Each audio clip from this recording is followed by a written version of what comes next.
welcome back to the Acta Unimat formalization channel.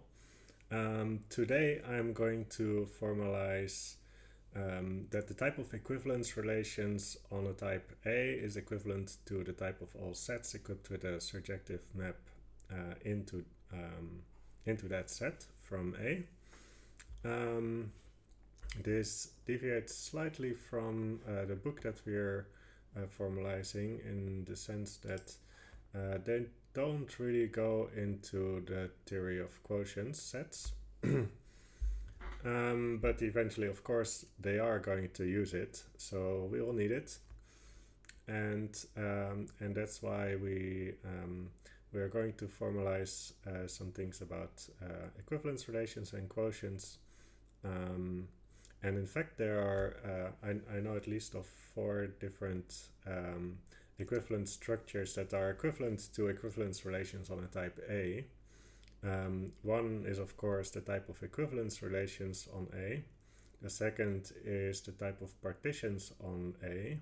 The third one I'm going to formalize today is the type of all sets equipped with a surjective map from A into that set. And there is a fourth one, which is on the screen right now, not the equivalence, but at least the statement. Equivalence relations are equivalent to set index sigma decompositions. Now, what that is a set index sigma decomposition consists of a set X and then a family of inhabited sets over that set. Sorry, a family of inhabited types over that set, and then an equivalence from A into the total space of that family of inhabited types. Maybe we'll get to that today, but I'm going to focus first on the equivalence between equivalence relations and surjective maps into a set. And I should also notice that this equivalence only holds because of the Univalence Axiom. Without the Univalence Axiom, you cannot hope to prove a statement like this. Yeah, I'm excited to show some univalence today, some applications of the Univalence Axiom, and let's get started. I'm just gonna quickly send some announcement that I'm live. Here is one on the Discord and on Twitter. All right, so let's get started. So the claim is that equivalence relations are equivalent to, so let's just say the type of equivalence relations is equivalent to the type of sets equipped with a surjective map from A. So let's say equivalence relations on A from A into X, and I should say that this is X. So the type of equivalence relations on A is equivalent to the type of sets equipped with a surjective map from A into that set. And there's a little typo. Okay.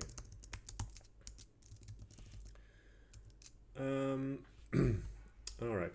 So let's first look into the file about surjective maps, because that's where we define some of the relevant structure. Here I define the type of all surjective maps out of a type. So this is the type of all types equipped with a surjective map from A into that type. This is something slightly more general than an equivalence relation. If you want, you can see it as an infinity groupoid structure on A. But today we are not going to need that. we are going to need this one. Surjection into set. This takes a universe level and a type A as an argument, and then it is the type of all surjective maps into zero truncated type from A. So this definition, if you want, is the type of all zero truncated types in universe level L2. So our K in the definition below is set to be 0. And then the type family is the type of surjective maps from A into the underlying type of that set. Okay, so let's go back to the file about equivalence relation. So we want to define first, let's open a module. Module L1, L2, level A is in L1, and R is an equivalence relation on with universe level L2 on A. So this opens the anonymous module. And now we want to define the surjection into a set from the equivalence relation. And I should probably turn off my sound.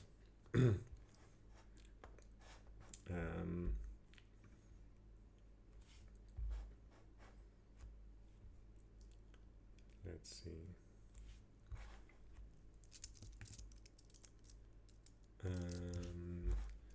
How do I see what am I streaming? My channel? Yes. Oh, hello everyone. Thank you for joining today. So I'm not sure if anyone is joining recently. The goal today is that we want to construct an equivalence between the type of equivalence relations on A and the type of sets equipped with the surjective map from A into that set. And we're going to use Univalence to get to that equivalence. Thanks for the follow. Right, so we want to construct a surjection into a set. I think that was the name of this thing. Let's just scroll down again. Yeah, surjection into a set. This is what we want to define. This will have a universe level that we leave unspecified for the moment, and it should come from A.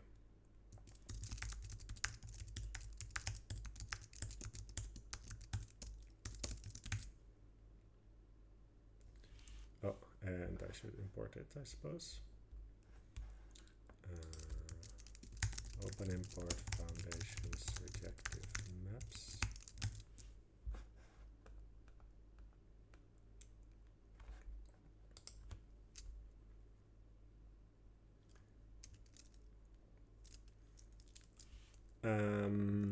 Right, so the first thing that we have to specify here is the quotient set. So we are going to import set quotients. Let's see what's in there. Set quotients.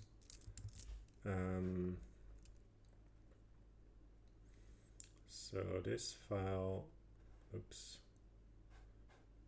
Let's open, oops. Can we open this from Foundation Core, because we don't want to get into cyclic dependencies. Does this work? Yeah.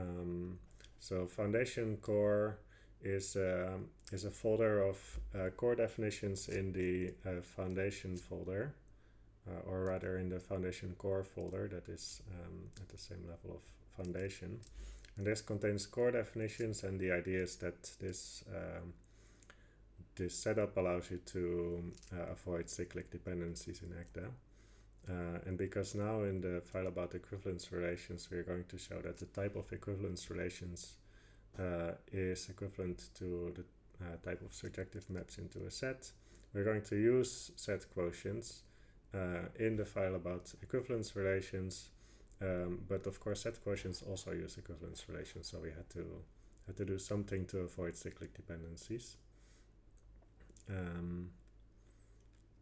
So this is what we will import, and then the thing that we will need is the set quotient, but we will need not that it's a type, but we need the set. So let's see where that is, hopefully.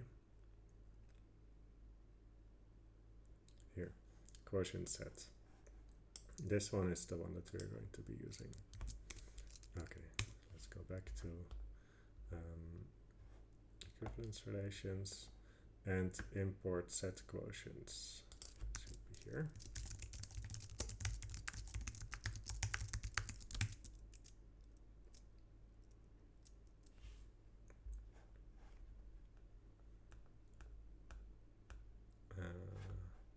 So now we can call quotient set, and this takes an equivalence relation as an argument, and then it returns a set. And this determines the universe level of that set, so let's fill it out. And ACTA says that it's in universe level L1 square cup L2, and it makes sense because the base type A has universe level L1, and the equivalence relation has universe level L2,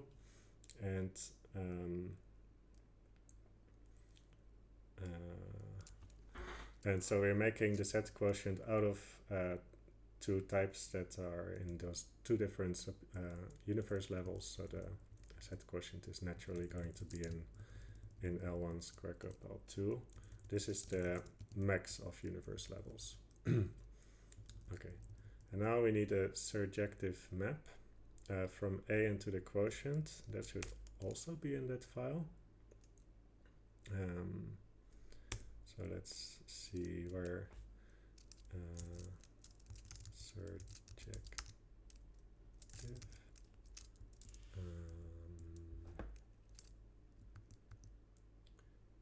is surjective. That should just be called is surjective quotient map. There it is. Let me just quickly add here a definition. Surjection quotient map that goes from A to head right arrow into the set quotient. Surjection quotient equals. And this is a pair consisting of the map, the quotient map, and the fact that it's surjective. And we do this so that we don't have to keep writing pairs inside other definitions, such as this one, surjection quotient.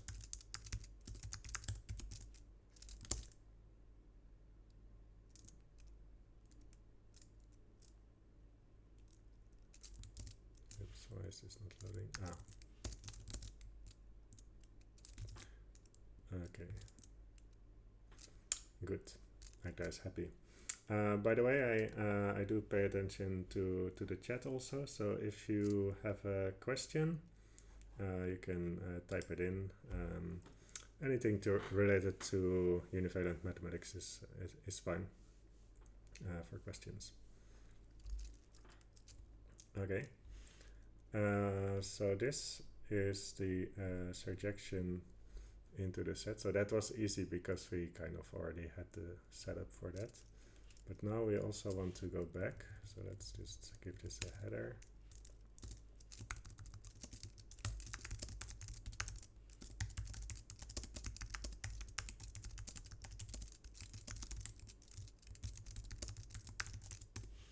And now so it will look a bit better on the website that is generated on GitHub.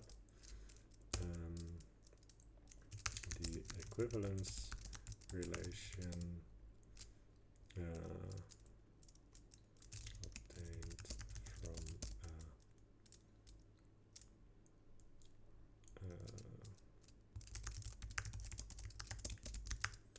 right, and actually I'm not sure if I want to be as general as possible, then we should be able to do this for an arbitrary map into a set. We need the fact that it's a set because our in our setup equivalence relations are valued in propositions.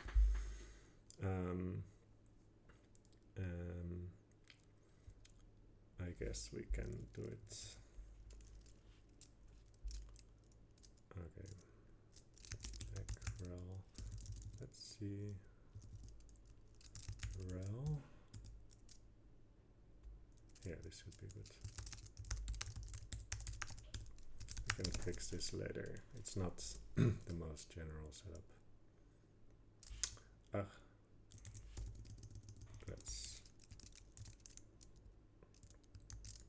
So what this is going to define is the kernel of that map. So now,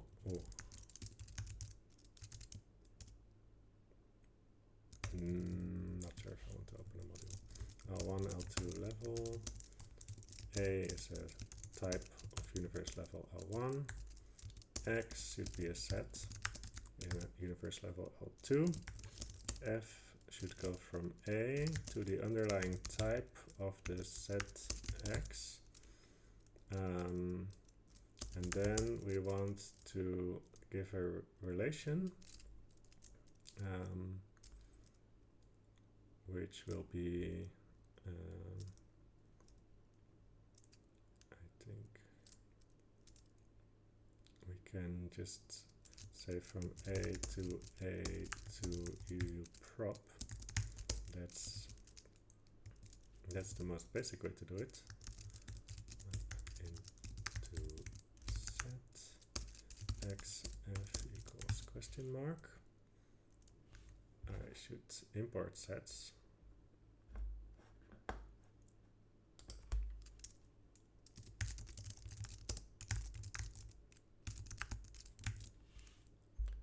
And let's have a look at binary relations. So here we define rel to be type-valued binary relations, and we define rel prop to be proposition-valued binary relations. So let's do here rel prop.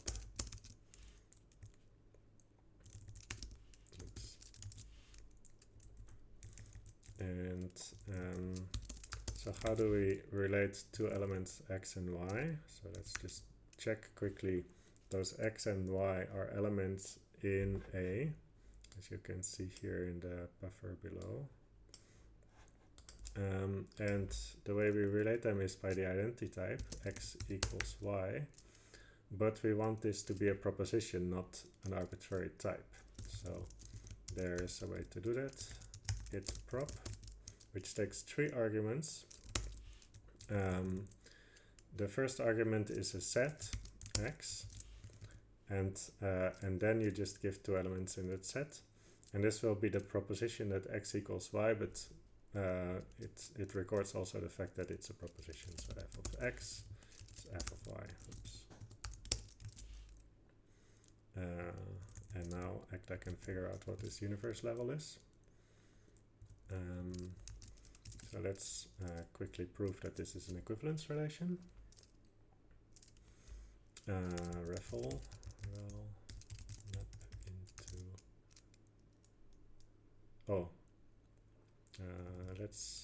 So now these are valued in propositions, but we also want the underlying the underlying types of those propositions.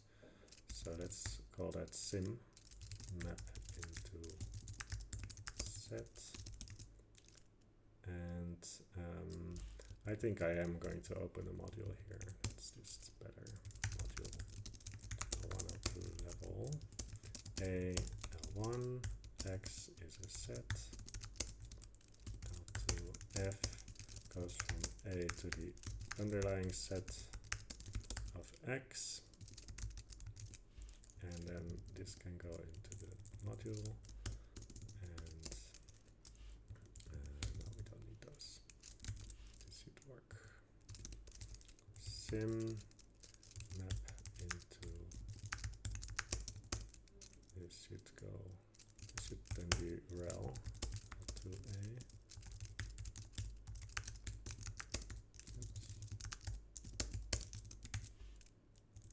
X, Y. And I'm going to define it not just f of x equals f of y, but I'm going to define it as the underlying type of the proposition here, which is by definition f of x equals f of y, but I like this better.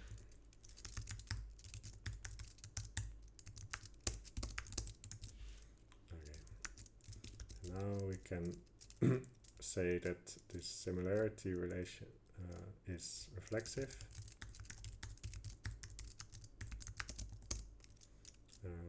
Is reflexive. Sim map into set.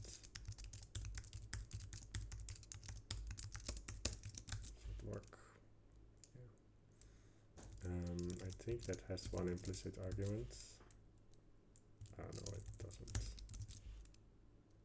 has an explicit one.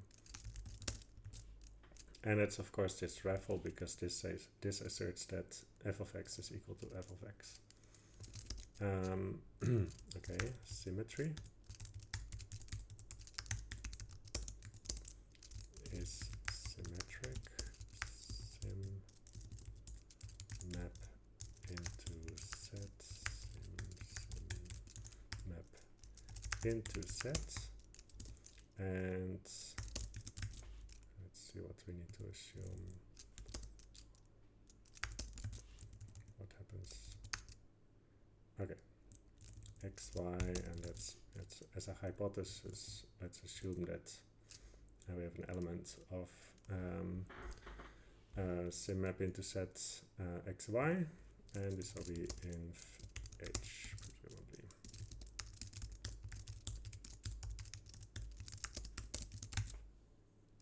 Oops, not that. Is transitive sim map into set.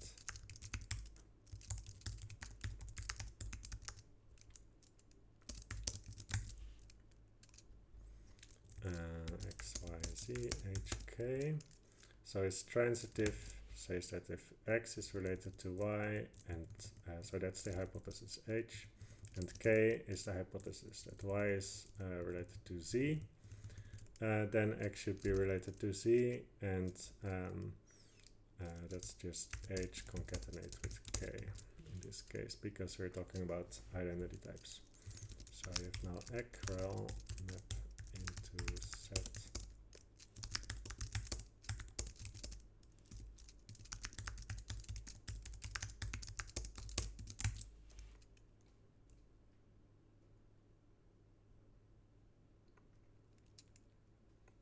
Oh, hi, Arbel. Yeah, thanks for coming, and yeah, I'm glad you're here. Let me know if you have any questions. I'll be happy to answer any of your questions live here. What is sim map into set? So it's defined here, and it's basically the type, the underlying type of this proposition. And this proposition says that f of x is equal to f of y, but since this map f maps into a set, we know that this is a proposition, and we record the fact that it's a proposition. So this basically is definitionally equal to f of x equals f of y, but it's it's given in it's given via this this relation here. Okay, so to say that it's an equivalence relation, we have to give those constructions that we just did.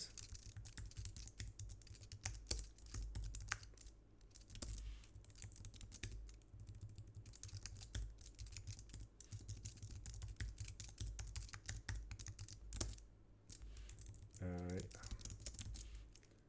think, why is that not working?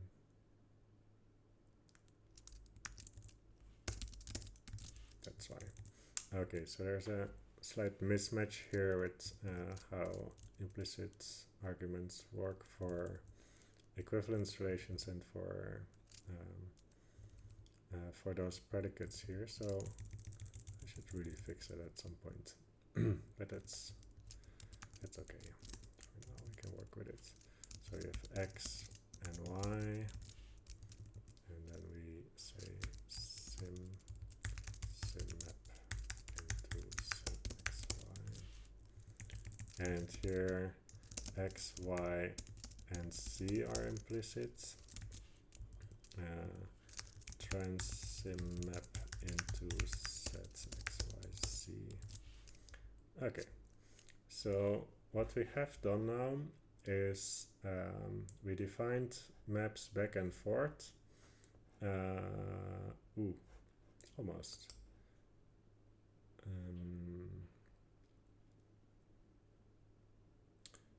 Almost.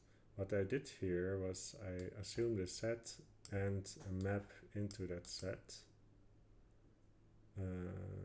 Okay. And now what I want to do is to go from surjection into set from this type here to equivalence relations, and I'm going to use what I did here. Okay. So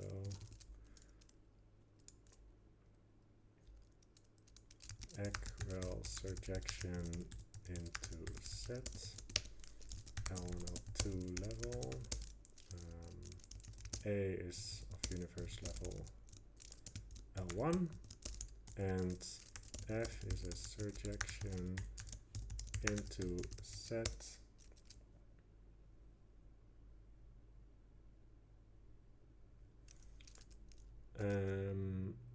of universe level L2 from A.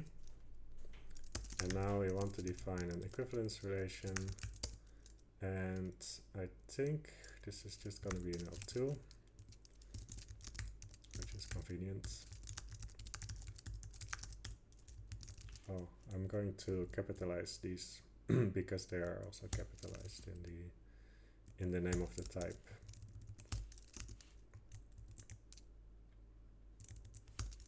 But usually I only capitalize one thing, and that will be the last thing. So here we are going to say that it's going to be the previous construction, equal map into set, which takes two arguments, namely a set and the map. And this set will be the underlying set of the surjection into set F, and the map will be hopefully the map.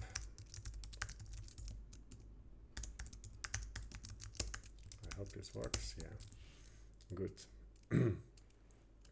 Okay, so now we really have defined, oops, I can't even remove this here, the map from the type of all surjections into a set from A into the type of equivalence relations. And I'm quite happy that that these universe levels don't seem to change here, because that was quite a headache when I showed that partitions are equivalent to equivalence relations. But let's just double check. Yeah, here they are going to change. Okay, so that's okay. So let's show that,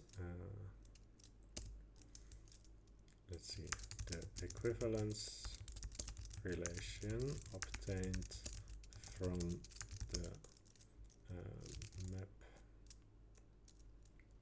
from the quotient map,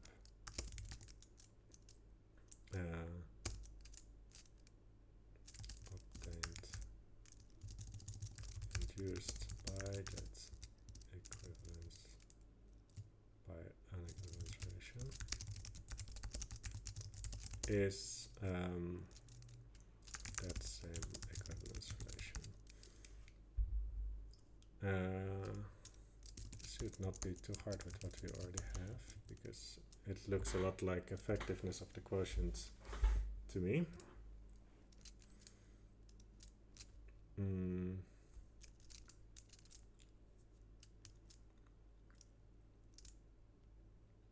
Okay. So now we want to start from an equivalence relation, so we're going to open a module. L1, L2 level. A is in L1 and R is an equivalence relation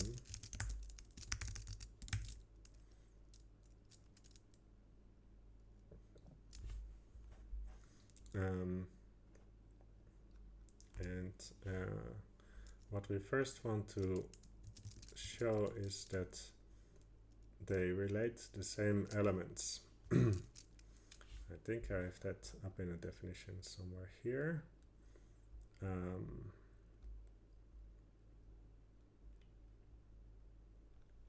Right here. So here I characterize equality in the type of all equivalence relations. So this answers the question, what does it mean for two equivalence relations to be equal? And we're going to need that right now. So first, I defined a type or a relation that says that two equivalence relations relate the same element. That should really be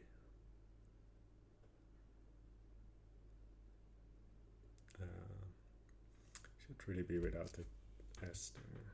So relates same elements, because it's about two equivalence relations. Oops. Why does this? Okay, this one wants to be like that. Oh yeah, so this happens also last time. I make a change and then it does start screaming at me because the change introduced some incompatibilities. That just happens. Anyway, so here it says that what it means for R and S to relate the same elements, and it says R and S equivalence relations relate the same elements if their underlying binary relations relate the same elements. And that means, it's written here, it means that for every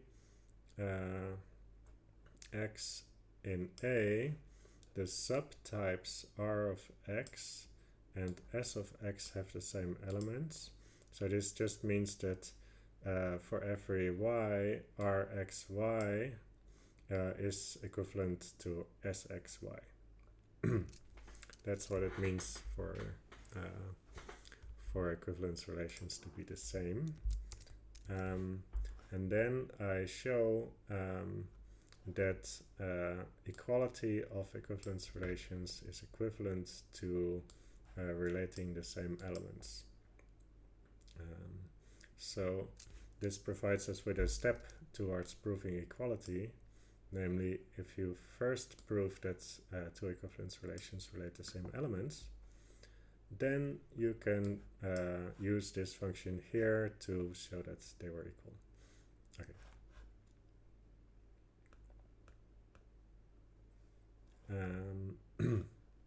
So we want to say relate same elements, and now we want to to say that this is the equivalence relation from the surjection into a set from the equivalence relation.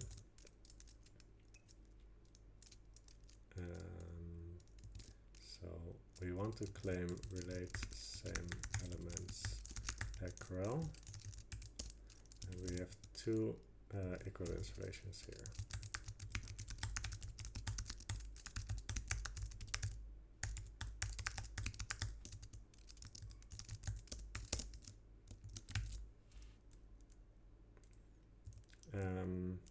The second one is going to be R, but the first one is going to be equal surjection into set. So that's the function that we just defined. This takes one argument, one explicit argument, and this argument here is the surjection into a set obtained from the equivalence relation R. So this here is not very readable. Let's change that. Okay, so now it's better. So this one relates the same elements as that one. All right. So how are we going to do that? Well, I think I already showed effectiveness of the quotient in this file, so let's have a look what we did about effectiveness.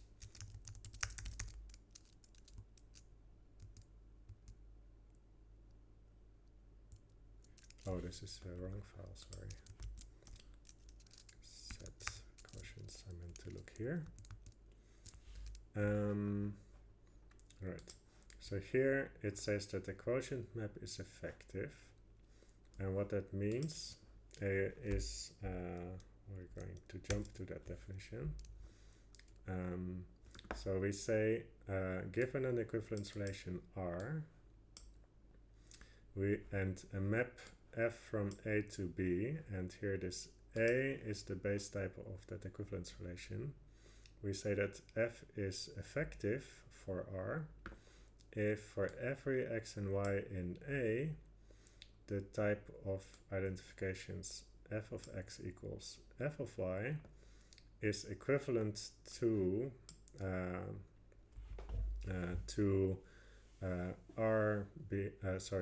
to x being related to y by R. So I didn't introduce any syntax here. But usually in the math textbook you would see something like this. X is similar to y.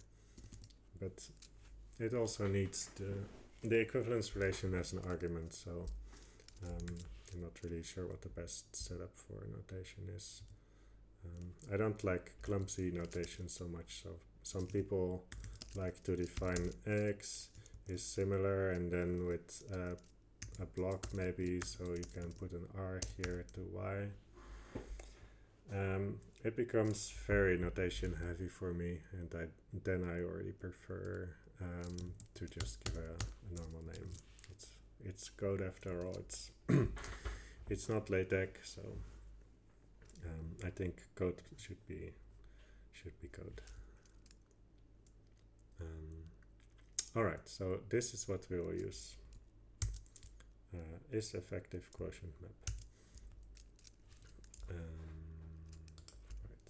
So, oops, not a T.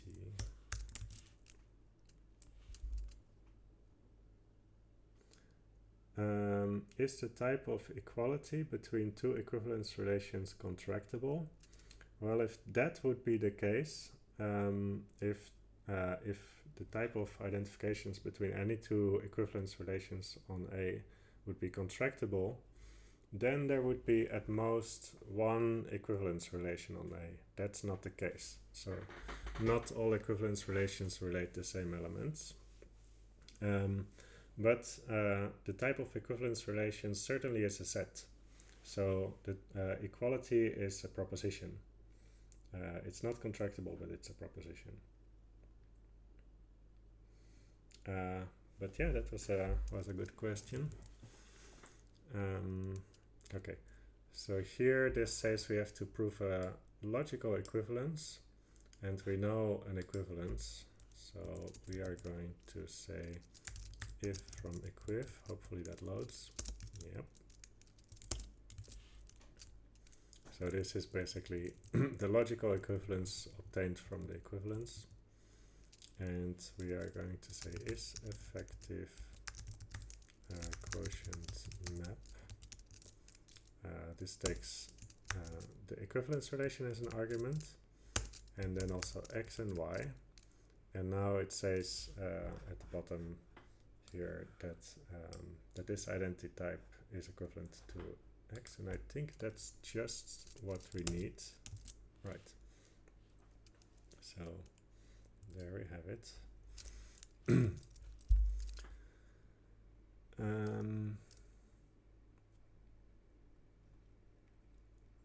It's a bit like having the same structure as the identity type. Yeah, right. So let's quickly jump back to this definition to show. So this says that the quotient map is effective. So it says that the quotient map will identify 2 points in A if and only if R makes them relates them. So it's exactly what the quotient map should do. And then the other thing that the quotient map should do is being surjective, so there shouldn't be more elements in the quotient than those that come from A. And that's surjective. And when you are surjective and effective, so that's very important, it's important enough to warrant its own definition, then you can actually prove the universal property of the quotient. That's already done in this library somewhere. Let's jump to that. Universal property set quotients is surjective and effective.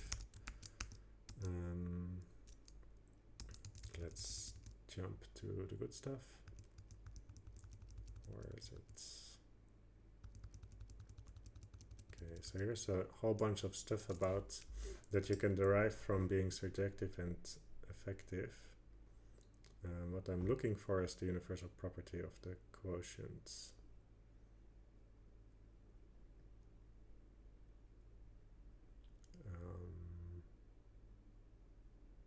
Here. Any surjective and effective map is a set quotient. So if you assume that your map is surjective and effective, then you can prove the universal property of the set quotient. It is done a bit lower here. So the universal property of the set quotient is called is set quotient, conveniently, because it's shorter. And yeah, that just works from this assumption here. Yeah. Oh, here it's even the universal property of the set quotient. So just knowing surjective and effective is enough to to be a quotient. Okay, so now we want to say that what do we want to say? I think we want to say is rather okay.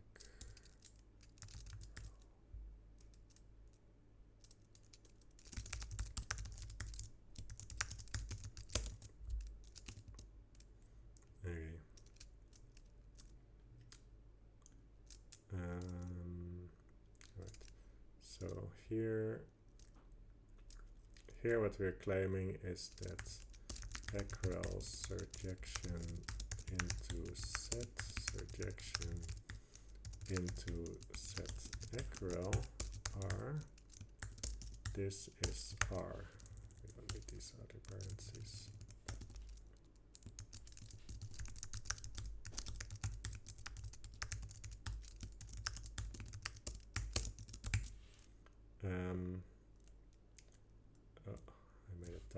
here. And Agda is a little unhappy because the universe level of R is not the same as the universe level of this equivalence relation. So we're gonna put this out of that module because it doesn't have the same structure to it. We're gonna assume this stuff here. But I'm thinking that the reason why this comes up is that this universe level should be L1, L2. And now it should work. Yeah. Okay. So what was the problem here is the universe level of R was L2, but the universe level of this equivalence relation was L1 square cup L2. Now, if we had R in L1 square cup L2 here, then, then the universe level of this one would be L1 square cup L1 square cup L2, but that simplifies to L1 square cup L2. That's why this works. And here now we can say relate same element, so it's the equality obtained from relating the same elements. Rel surjection into set rel. I think that's. Oh, no, sorry, this is nonsense. Relate same elements. Rel, that's what we want. So this takes two equivalence relations and to prove that they relate the same elements, and it returns an equality between them. And Agda is unhappy because I didn't assume R. Okay. Rel surjection into set surjection into set rel R. Now R, and here relate same elements rel surjection into set rel R. Okay, so now we did half of the work. We showed that this function here is a left inverse of this function. Actually, we can even make that even a bit more explicit. So we can remove this and have a composite here, and say that this is homotopic to the identity function. This requires some parentheses, and I think that should be good. I didn't import homotopies, so let's quickly do that. Homotopies should go before the H. Open import foundation homotopies. And now Agda is gonna be happy. Oh no, Agda is so not gonna be happy. Oh, right. Okay, so the reason why it's complaining here was that previously it knew exactly the universe level of R, and now it doesn't. So we should say that L2 equals L1 L2, because we made a choice there, and now it's happy.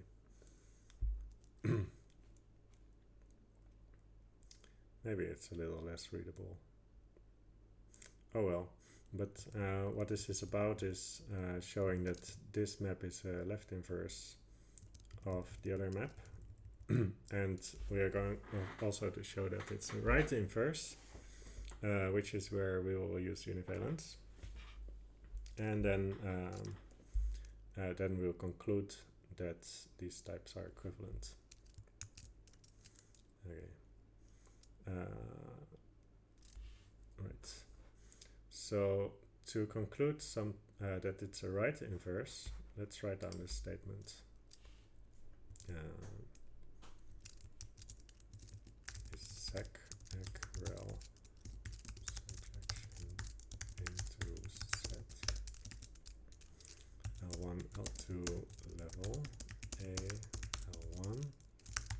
L2.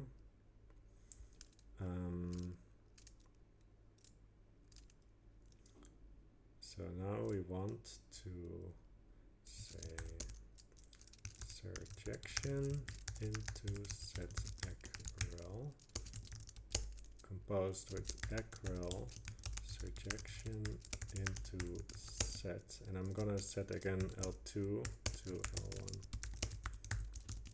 2, and this should be the identity function.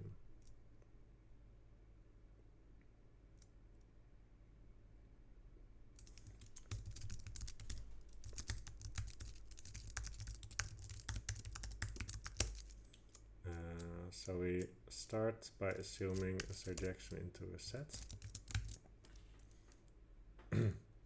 So if you want to think about what does this mean is you start with a set X and a map from A into X.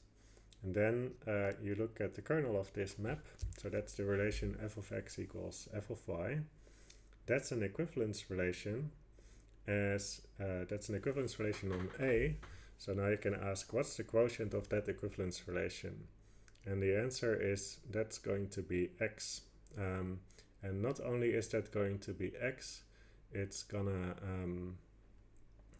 be an equivalence from x into this quotient that is compatible with f. So the quotient map composed with this equivalence will be f. Now Agda is not happy about something, so Agda is busy, CXR. So if Agda is busy, you press Ctrl C, Ctrl X, Ctrl R, and then Agda is not busy anymore.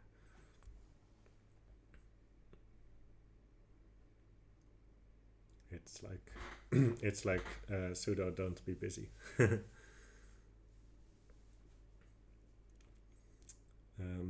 But I'm quite not pleased that this takes Agda such a long time to figure out what this means. So maybe it has some trouble with the way I'm writing this, which means that I'm going to write it differently. Into a set.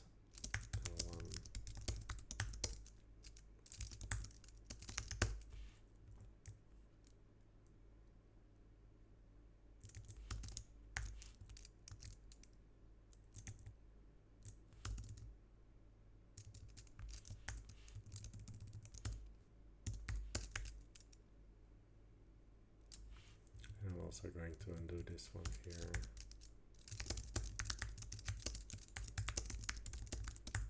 I think it was maybe not the best choice to write it that way. Just to show that that this map is a retraction. Oops. Okay. I generally have no idea what's going on with Agda. Ah, now it's unhappy about this.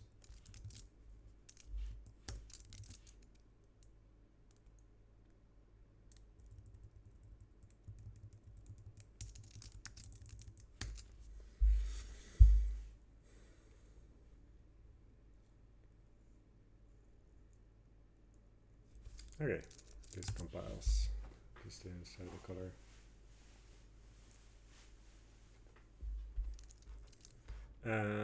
Right. So, so what we now need to do is to construct an identification into this type.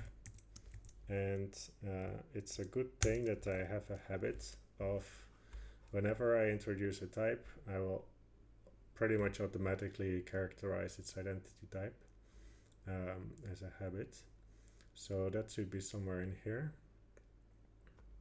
The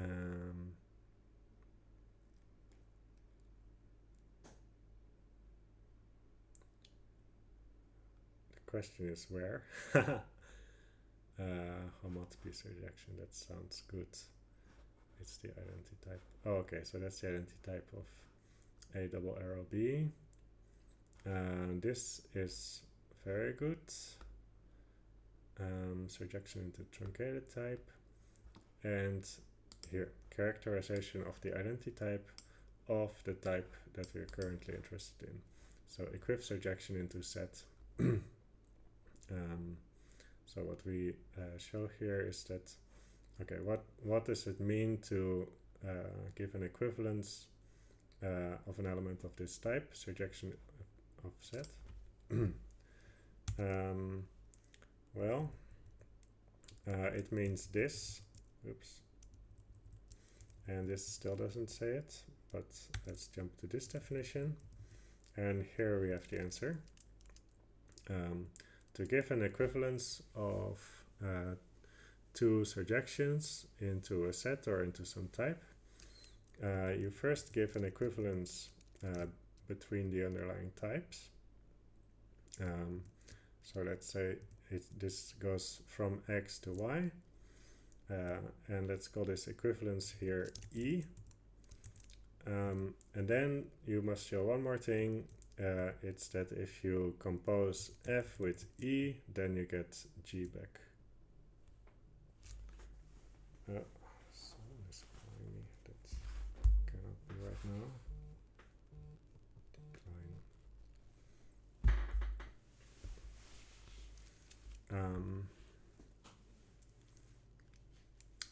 Okay.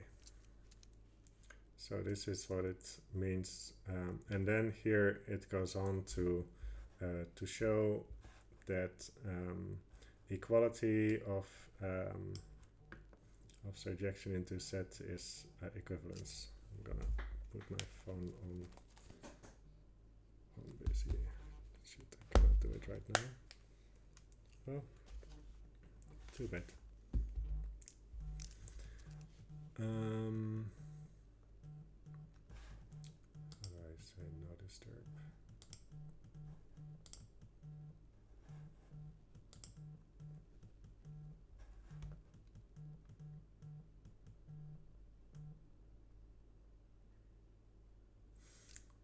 Okay. Right. We are sorry about that. So we want to first construct that equivalence. So we want to say equiv surjection into set from the equivalence relation obtained from the surjection into set, and this one is capitalized.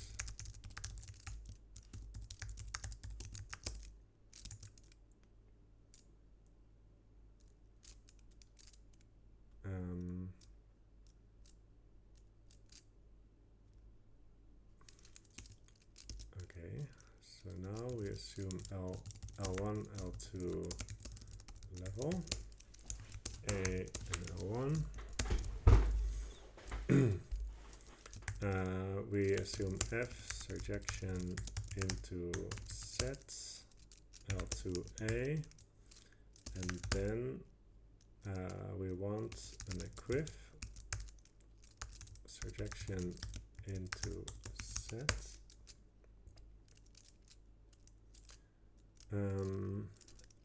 between two things.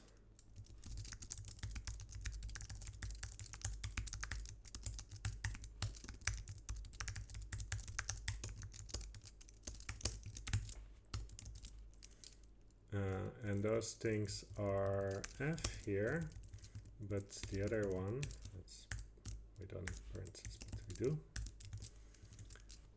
And the other one is going to be surjection into set obtained from the equivalence relation. And now the equivalence relation obtained from a surjection into set F.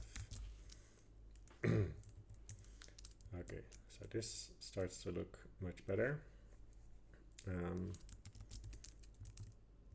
So we split the goal. The first thing that we have to do is to construct an equivalence.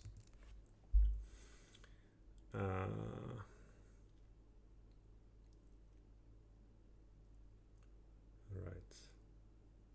This might actually be some work here. So So let's go back to that file about the universal property of set quotients. Now my question is, did I ever prove anything about uniqueness of set quotients? Because that would be super useful right now.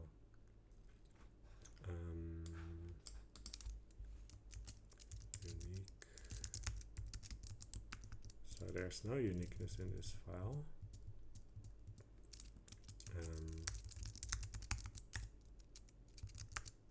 Oh, but there's a whole file about uniqueness of set quotients. Oh, I'm so glad I already did this work because this would be it would be a long session today if we would have to do all of this.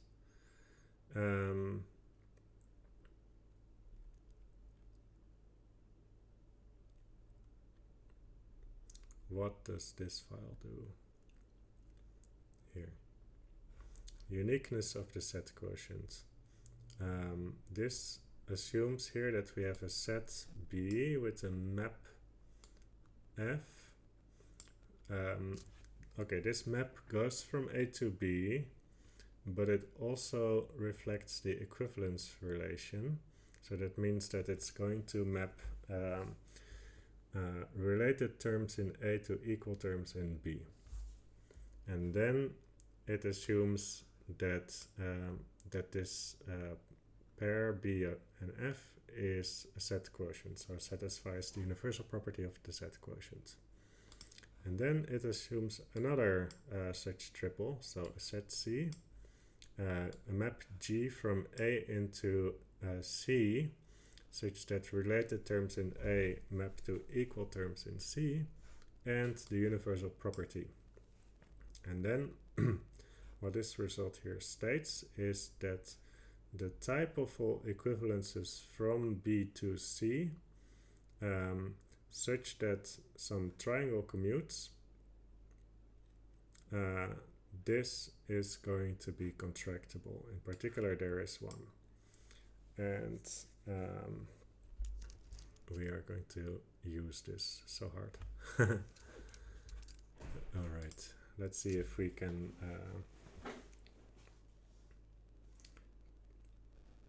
what is that, Ian? Past Egbert W? I don't understand it.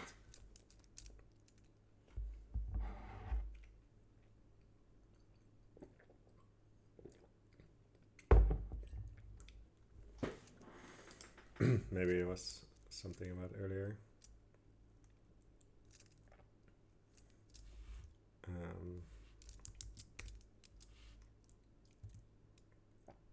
Okay, so here let's go into the imports and import the uniqueness of the set quotients. Open import foundation uniqueness of set quotients.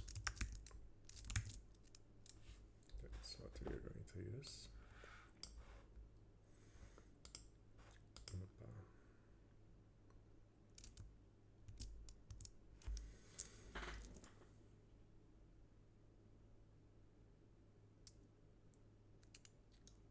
Oh, it means that the past Egbert wins. Okay. Yeah, he did. He did a good job.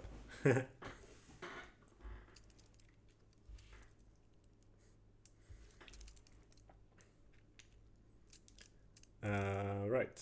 So we want. So maybe we don't want to even project this out. It would be so good if we don't need to. Let's do this. So we are going to say uniqueness set quotient.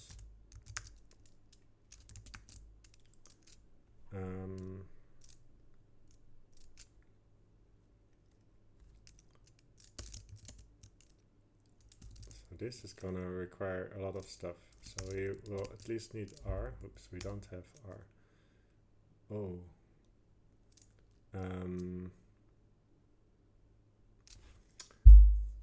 Holy shit. Okay. So we don't have an equivalence relation. We have F, and F induces an equivalence relation.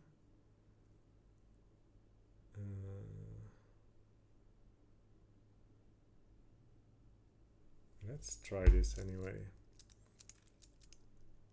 So F induces an equivalence relation. Oops.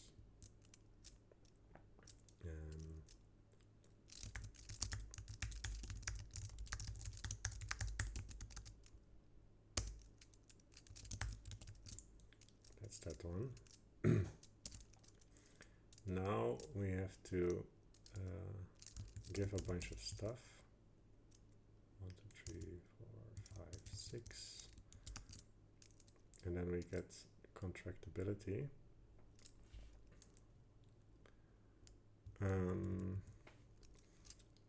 We want to look at the center of contraction.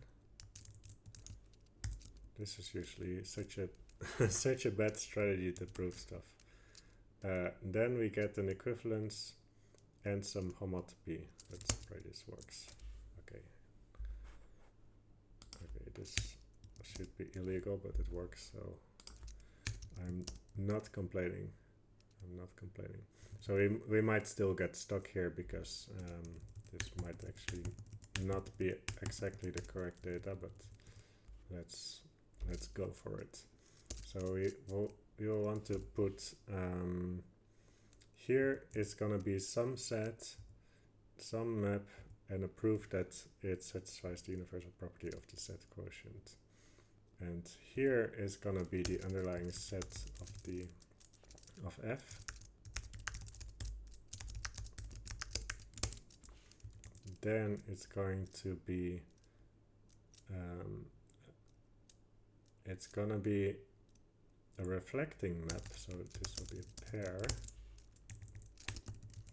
And here it will be the underlying map of F.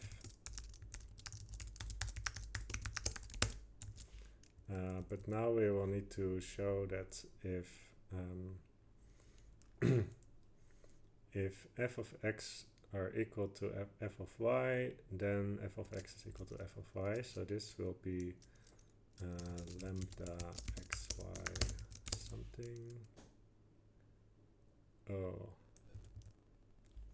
Huh.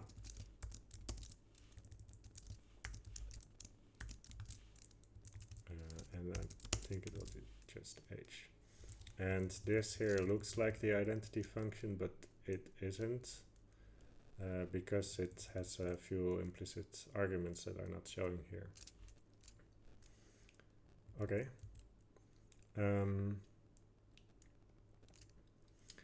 Okay, so now we need to prove here that f is always as the quotient map. So we are going to prove that is set quotient from is surjective and effective. This thing existed.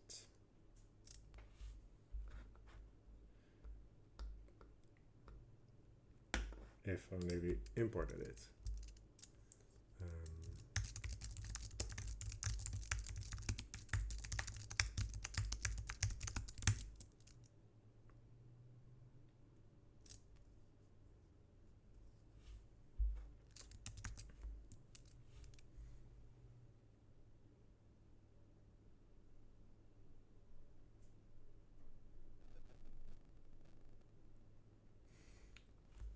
Okay, there's a few questions here.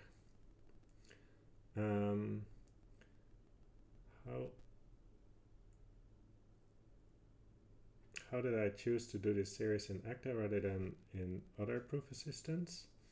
Is it to use hot and univalent stuff?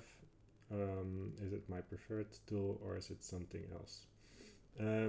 Okay, so there are a couple of components to this question. So the question is, why do I stream about ACTA and not about Lean?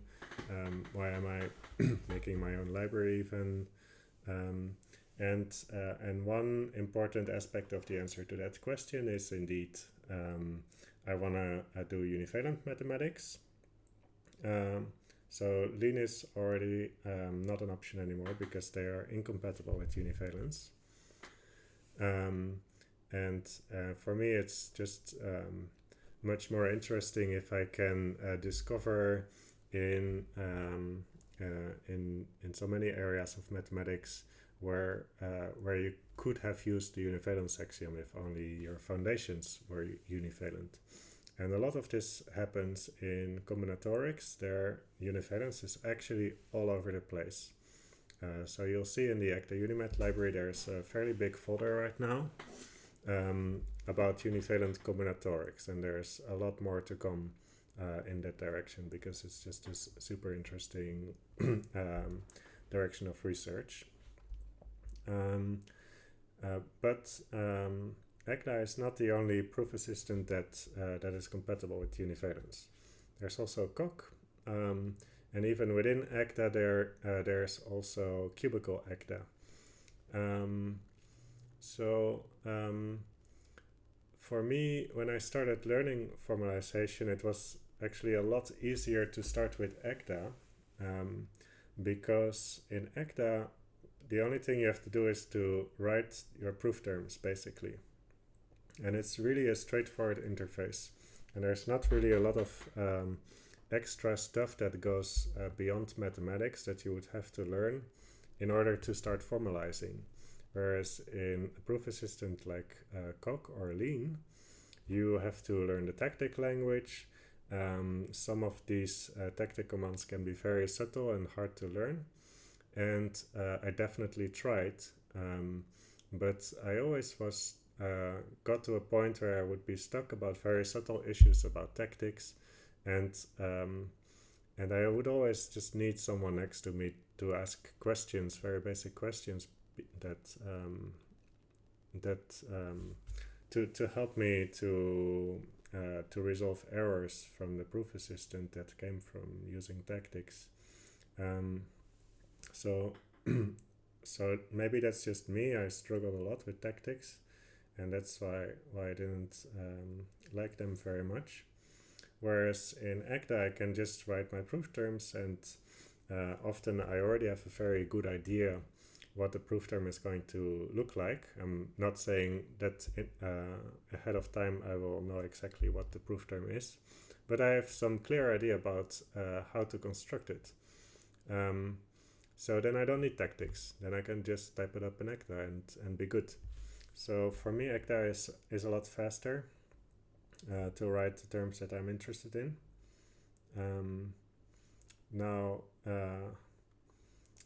Okay, so now in Lean they have really powerful tactics where often you don't have to show anything at all anymore, and you can just call your powerful tactic and you don't have to do any work. So this will be faster than anything that I can do in Acta, no doubt about it.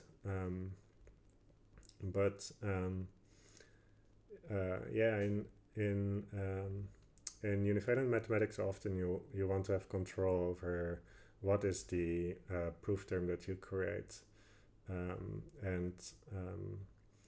of course you can write your tactics or use your tactics very carefully, and then you can get around that. But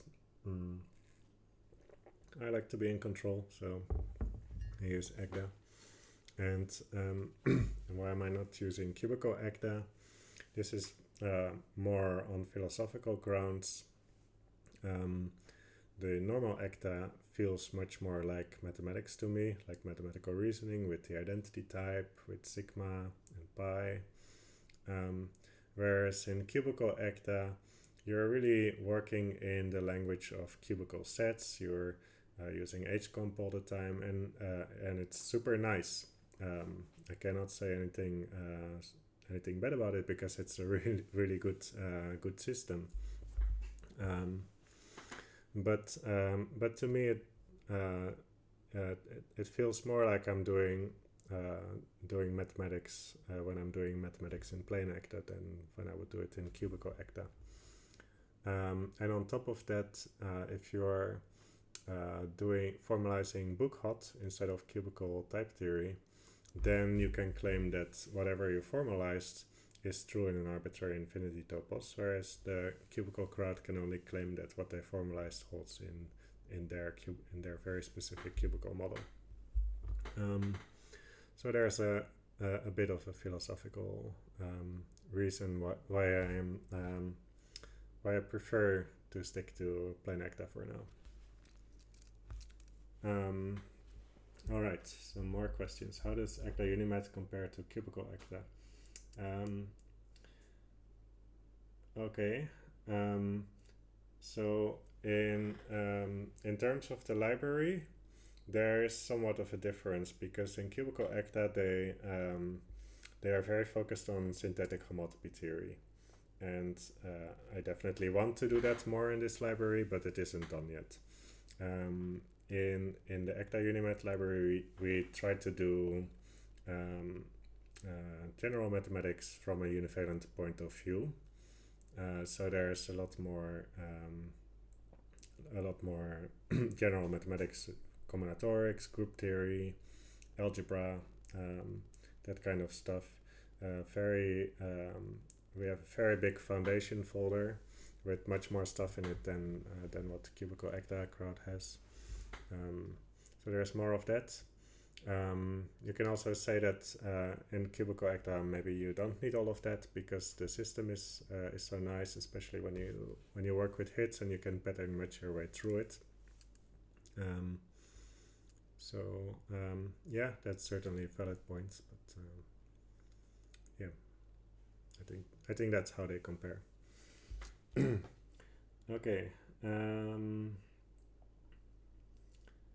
If you do the normalization command, does it reduce the goals? Normalization is usually a bad idea.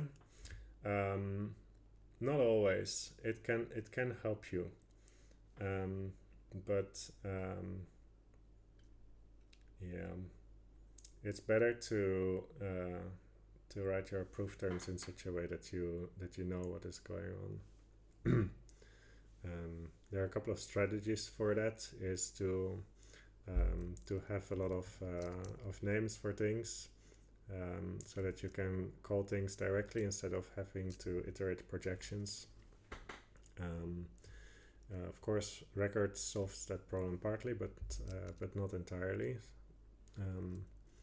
So yeah, have a lot of names and have a lot of very basic functions.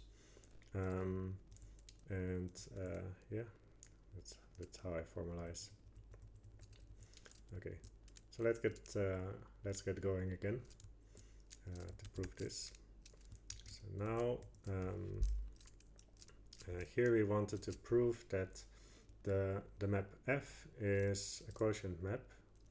So that means that it satisfies the universal property of the quotient. And we are going to use this this feature that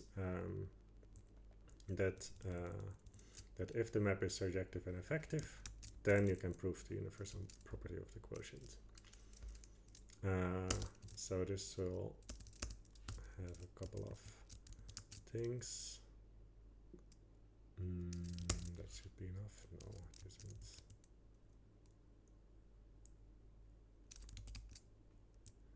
What do they want?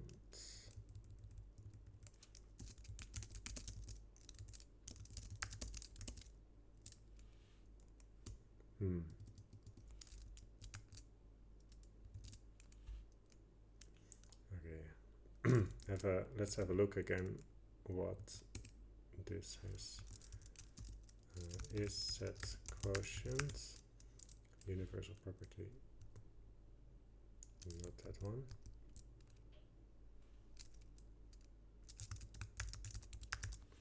Okay, so this one says if Q, the map, is surjective and effective, then it is a set quotient. Oh, this Q is a reflecting map. Reflecting map means that it maps related terms to equal terms. It has the set. This is a private module. Okay, I shouldn't be looking at private modules.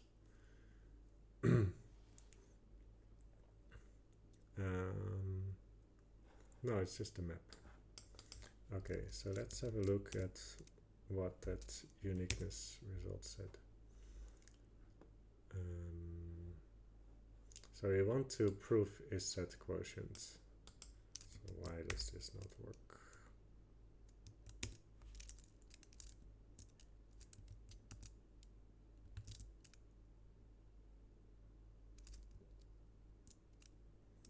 Number 3 below.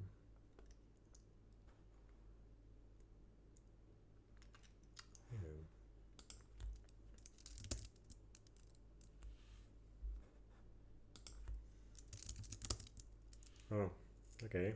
Apparently I needed one more argument. Not sure why that is the case.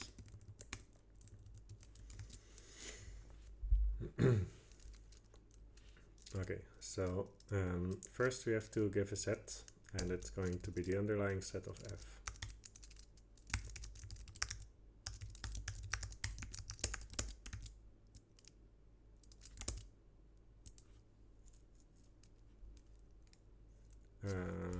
It's not going to be that.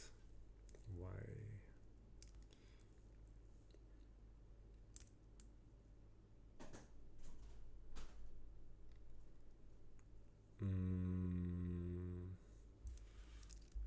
Okay. The surjection into a set. Since we are going to compare it with the quotient, and the quotient has universe level L1 crack up L2, I think we are going to need that universe level here. And now it's still not happy.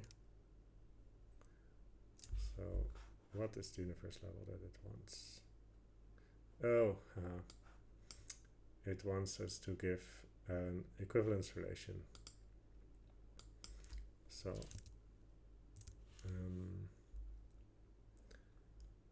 then I'm not sure if we needed to fix this actually, so let's put it back.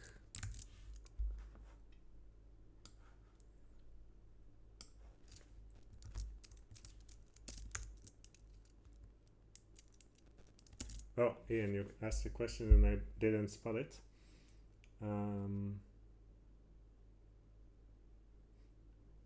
It's about normalization. So, what exactly do you want to know about normalization? Because yeah, usually the normalized terms are very long and you'll learn nothing from them. It's just in very rare cases that that they will actually reduce to something nice.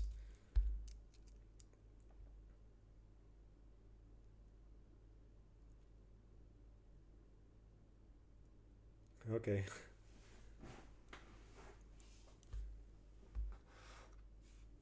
Oh, there was some more chat though. Okay, so people don't like tactics. Yeah, I mean, it's really, I think it's nice that there are tactics for people who like tactics. It's just I got used to doing it now without tactics, and it works for me. So,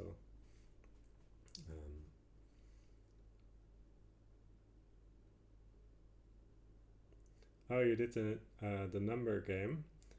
Okay, so once you did that, if you want to play a bit more, you can do the hot game, which is might be in Cubicle Acta, but it's by the same creators, I believe. So yeah, you can practice with that.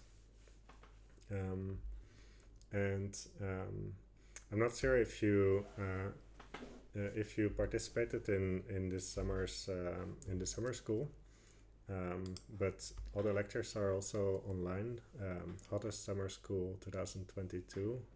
If you look that up on YouTube, you'll find 12 lectures on homotopy type theory and nine lectures on ACTA, and yeah, teachers did an outstanding job explaining ACTA there. So even this morning, someone was asking me, where can I learn ACTA? Where can I learn more about type theory? And I just now say, okay, look these videos on YouTube. that's the place to learn it right now.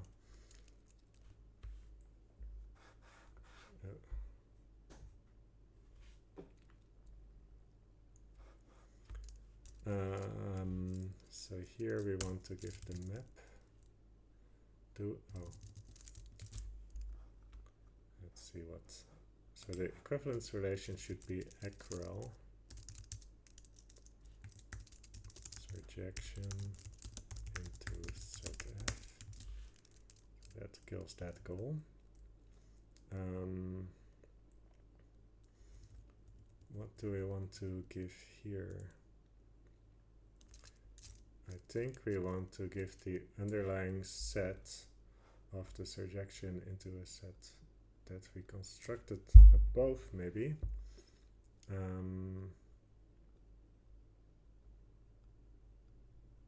And that is the quotient set. Okay, so this one should be the quotient set of equal surjection into set F. Oops. Okay, so now we have a few less goals. That's good. So yeah, okay, right. So this should be the reflecting map of the quotient. Let's look.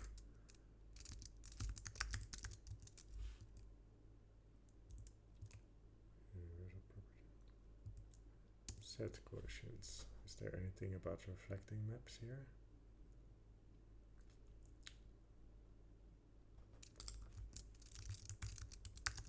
Yeah. Okay, so this is what we are going to need.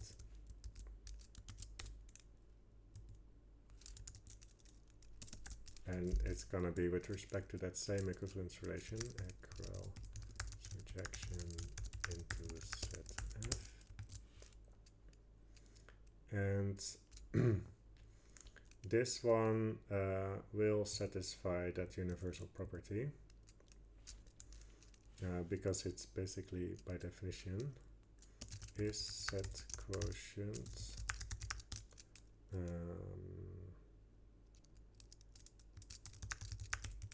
is that a thing? No, that would be too good. Okay, let's see where we prove. Okay, is set quotient, set quotient.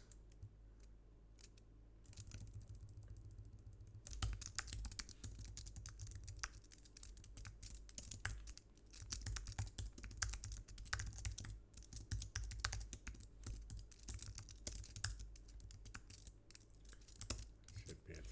Okay, so luckily this part here was easy to fill out.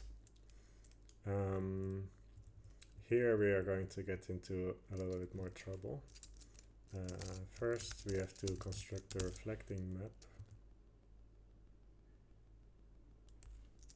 That's what I thought we had to do. So it's not the pair. Oops.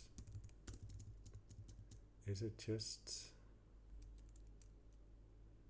So after you give the set, you have to give the reflecting map. And why does it not like to be a pair? 0. Oh, we just have to give a map. Okay, well, map surjection into set F. Okay. And here we have to prove that it is surjective and effective. So that's going to be a pair. The first component will be is surjective map surjection into set. So this map is by definition surjective. And of course, that is not going to be so easy. Why not? Surjective maps.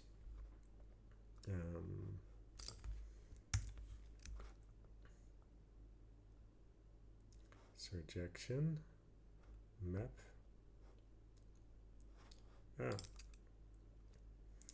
It is because I was lazy to define it. See? So now it is past Egbert L instead of past Egbert W.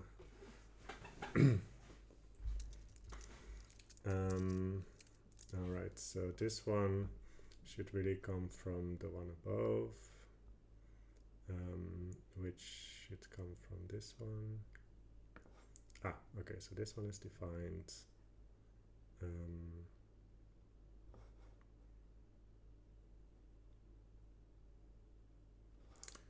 What was I on when I wrote this? I wrote is inclusion.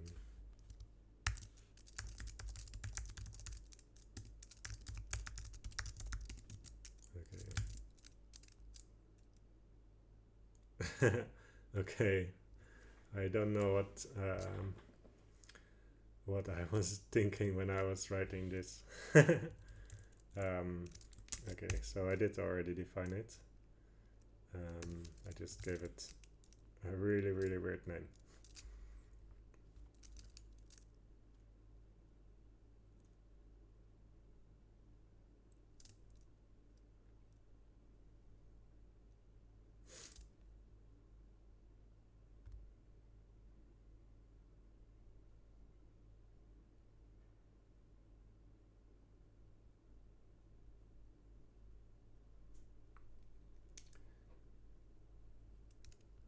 Well, yeah, okay. So I understand hot lectures will take a lot of time to watch all of that, but given that you're here and you're interested in the subject, you can also just ask me any questions and I'll just answer it. And yeah, I'll be very happy to help. And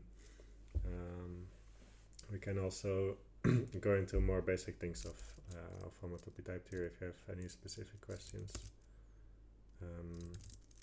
Now it is still not happy, so I'm confused. Oh, okay, it's not with map. That's it. So this says this surjection into the set is surjective. But now we have to prove that it is effective. And I'm pretty sure we didn't do that yet. So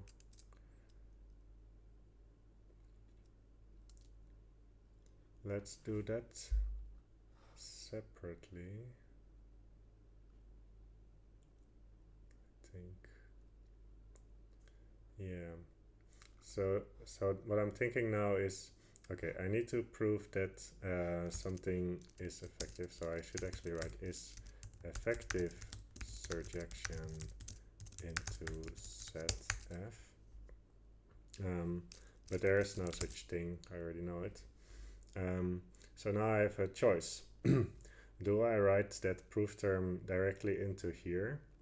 Now the problem is, okay, of course I can do that. I can prove right here in this goal that that this map is effective. But then the problem is you can't reuse this proof anymore. So the reason why we give so many names to so many little things is that they get reused a lot in other similar things, and you don't want to redo the proof over and over again. Ideally, you would do it only once and then reuse it. So I'm not going to do that here in this goal, but I'm going to do that somewhere else. But now the problem is that the equivalence relation with respect to which this map is supposed to be surjective is here in this file, and it is this equivalence relation. So the real thing to do is that this actually should go into another file. So this should go into the file about surjective maps, but this here is not really about surjective maps, it's just about maps.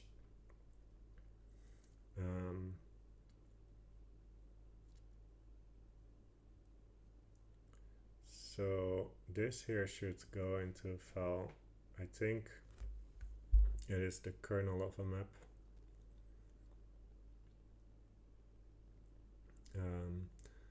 So yeah, I'm thinking now, okay, so I should put this stuff into a new file in order that I can move this stuff into the file about surjections. And so that I can prove, so that I can use this equivalence relation in the proof and in the statement that that the map is effective with respect to itself. So this one should go to that file. That therefore this should move.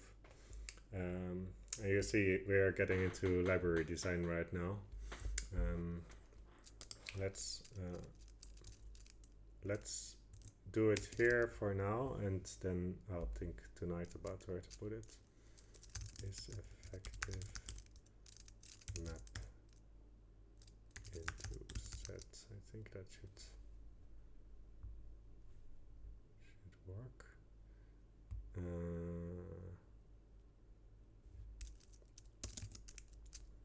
Right. So we can say is effective with respect to equal map into set.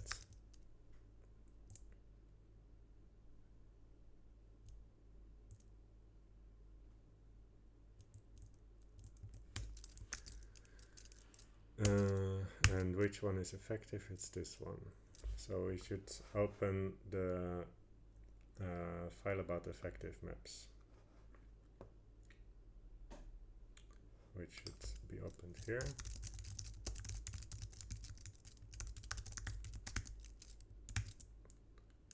Oh, this is the typo that keeps haunting me, and I keep making it effective maps. Oh, it's effective maps with respect to equivalence relations.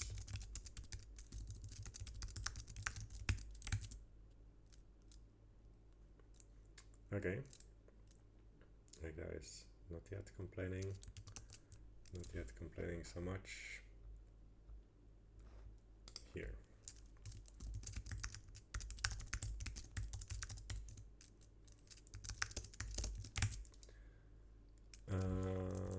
X, Y, and oh, is this an H? What is H here? No, X, Y. Right. Okay, so here it is just equiv, I think. Yeah. Okay, so that was okay. Yeah, right. So this looks like maybe it was really dumb to have maybe complicated looking statement that then should just be proven by equiv. But the reason I'm gonna keep this here and not use equiv in this proof below is that we had to think about what it should be before we realized that it was equiv. And when you have the function constructed in your library like this with a proper name, then you don't need to do that thinking to realize that it should be equiv. You can just say that you call the general the function that proves that it is effective, and however it does it.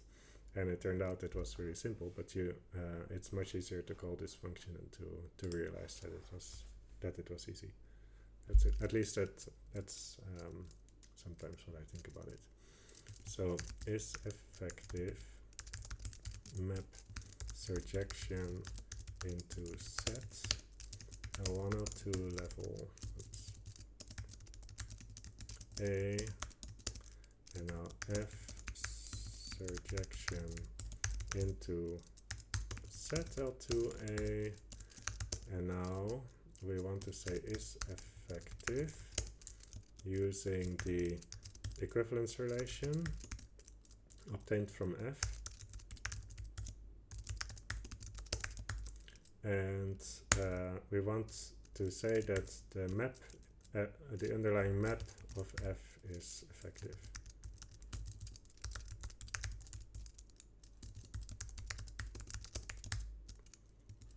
Is effective map surjection into set F.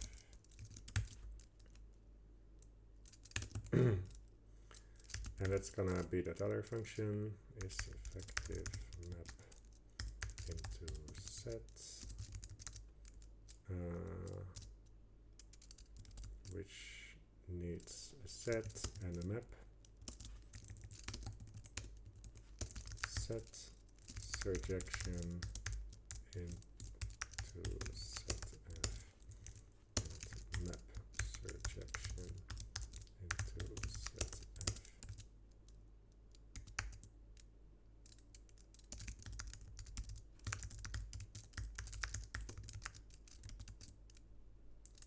Oh.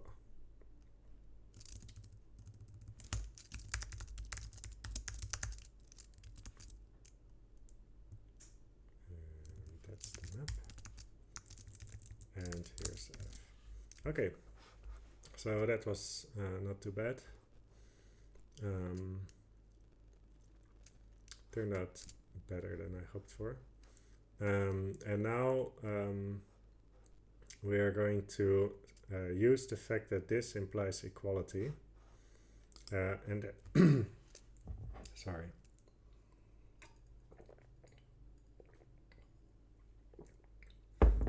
Yeah, it's easy to find resources on the internet, but yeah, finding the time is sometimes the problem.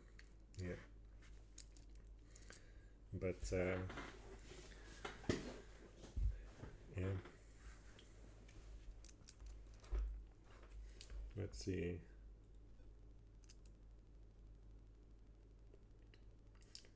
Actually, I have the same problem with finding the time. I'm spending so much time on formalization, and I should finish that book that I'm writing. What can we do?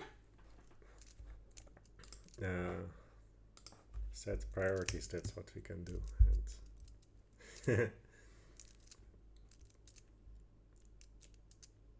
And okay, so equiv. So sorry. So equiv is usually the naming scheme for the equality obtained from the equivalence. So in this case we want to have surjection into set, so it's more than an equivalence, but I still call it equiv. So now we want to give two of those and an equivalence.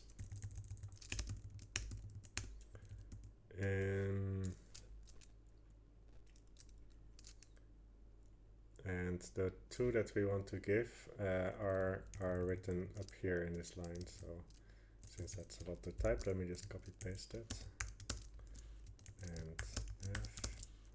And F and the equivalence. So that's gonna be this one. Up. Oops. Forgot to say F. Okay. Cool. So here I kind of want to split this out in blocks so that we can say in between what the following piece of code is doing, and it displays nicer on the website. The surjection into a set obtained from the equivalence relation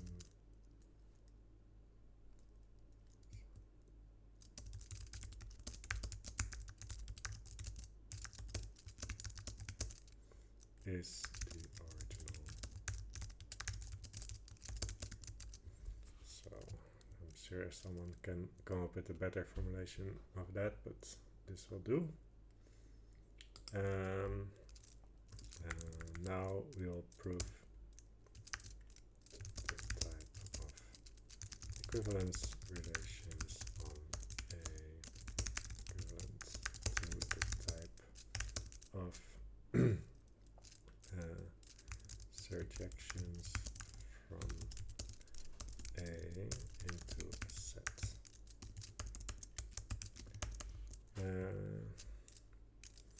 Module.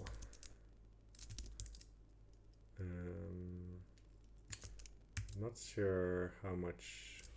Actually, I'm not gonna open a module. Yeah, I'm not sure. Is equiv surjection into set equal. So this one will say is equiv.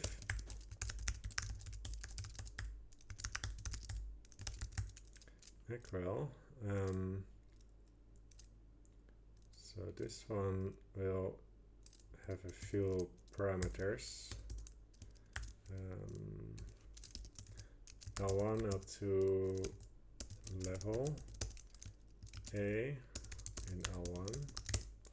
And then here we want to give this L2 some value that I don't know yet. Maybe it can be just L2. Maybe it has to be L1 square cup L2. Let's keep it open for now.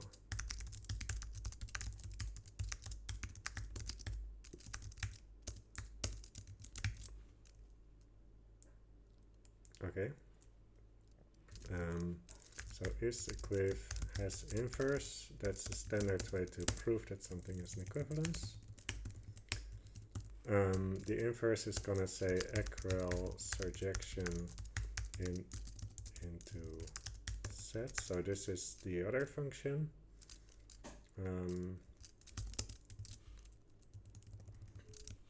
And here again, I'm not sure what the L2 is going to be. Let's just open them. We can try stuff out. Is sec equal surjection into set. So the second argument here is that that function is a section. I think I want to put L1 and L2 here. This probably will fix the universe levels. Is rhetor equals surjection into set L1, L2. This works. Now let's see if I can figure this out. Yeah, see? So it had to be the max and this. Oops, that's still type checking.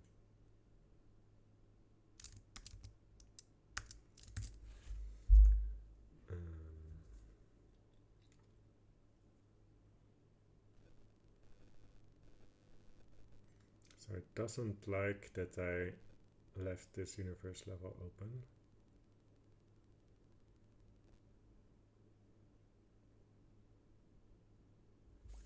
How about we just remove this?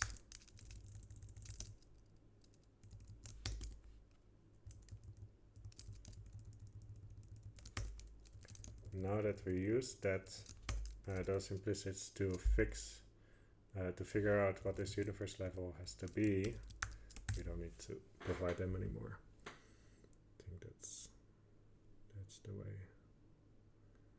I hope that ECDA will accept this. It seems to struggle.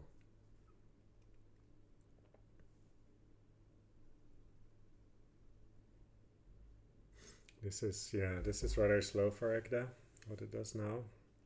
It should not take more than a couple of seconds.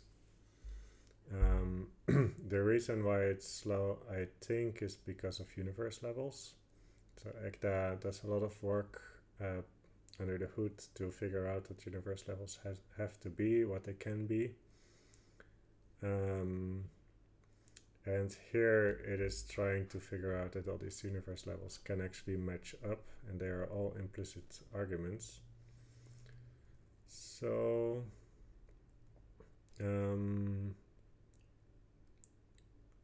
it could be that that it would be easier for ACTA if we would just remove L2 and only have L1 everywhere.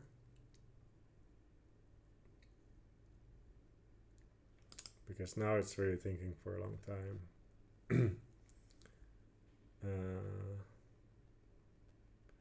But I think this should actually be fine.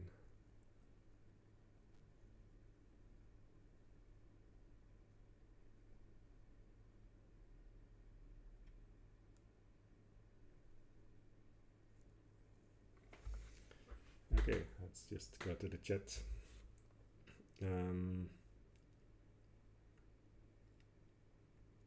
Oh, if I can explain this x equals question mark notation. So yeah, in ACTA you have implicit arguments and explicit arguments. So here is an example. And this notation says, so if we want to call an implicit argument explicitly, we do that with these curly parentheses. But the first implicit argument of this function was L1. And we don't want to have to state L1. But we also want to state only one implicit argument, namely L2. So this says to ACTA that the variable that you called L2 in the definition of surjection into set acro, that has to be now this. That's what it means.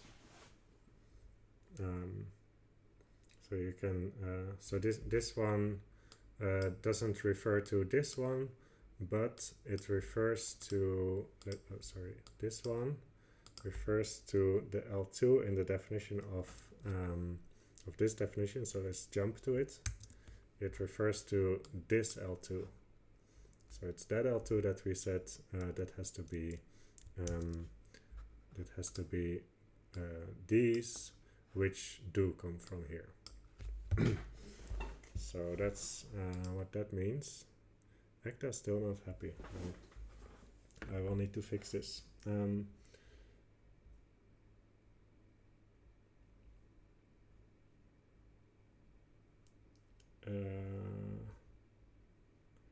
So, okay, good, you got it. Okay, so then I can go to other questions.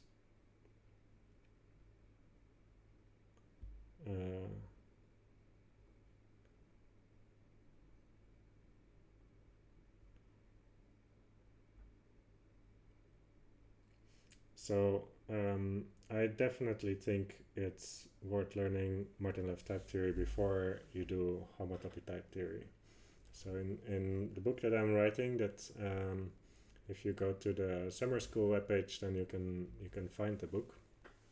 The first 8 sections of that book, the first 70 or 80 pages maybe, that's about plain Martin-Lev type theory, no homotopy theory, nothing. And that's because you need a solid foundation in type theory before you can understand really the concepts of univalence and so on. So actually I like to put univalence fairly late in the course, so it's in the middle of the book rather than at the beginning. And that's because you first have to earn your belt, you know, like in judo,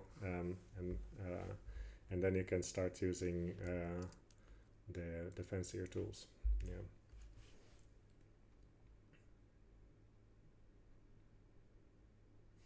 Okay, but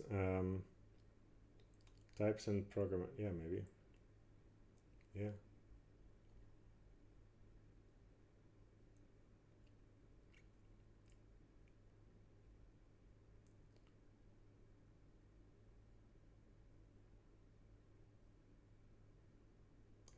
Yeah, don't let it divert your interest in hot.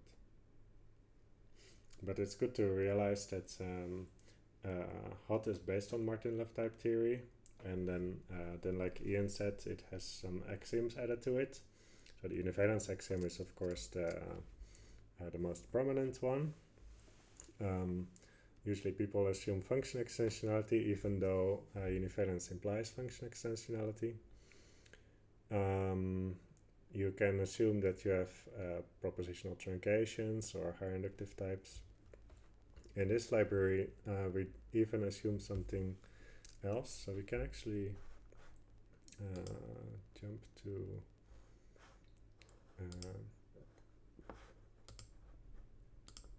the website real quick, if my computer lets me. Yeah, I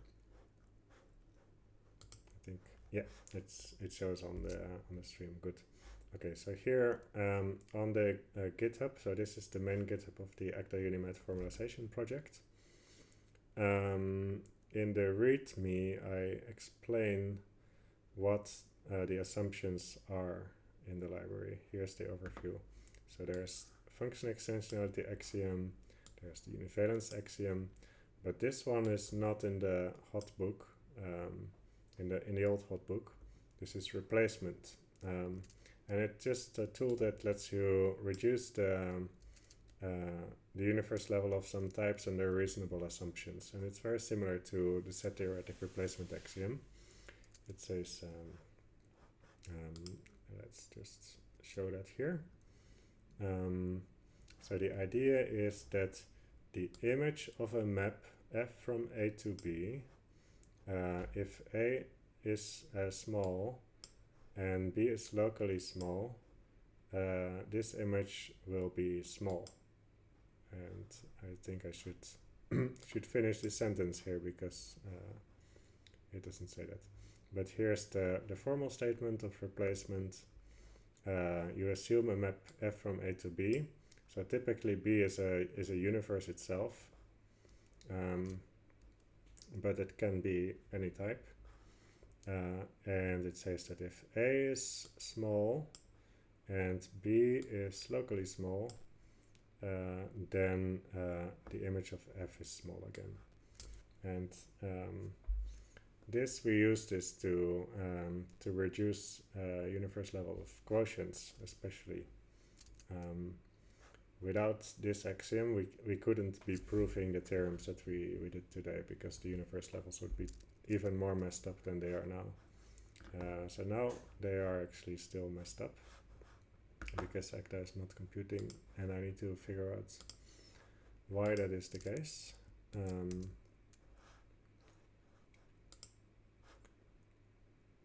But yeah, I am really confused about why this. So you know what I'm gonna do is remove L2 and put only L1 here, no L2 here, and compute it like this. I think this should be faster. Hopefully. Let's hope Acta does it this time. Okay, we are seeing the color highlighting. That's usually a good sign.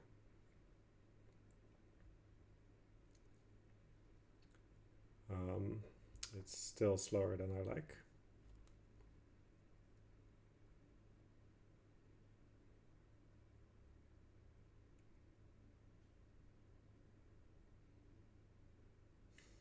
So this is this is very definitely about universe levels.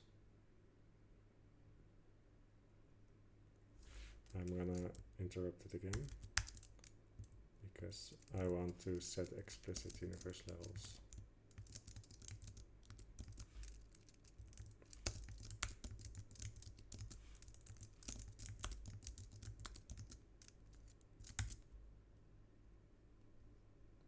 Sometimes you need to help Acta a little bit.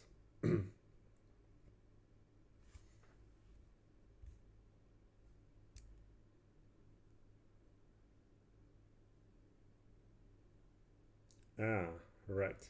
So it can be that Acta is slow because there's actually an error. And it looks like there is an error here.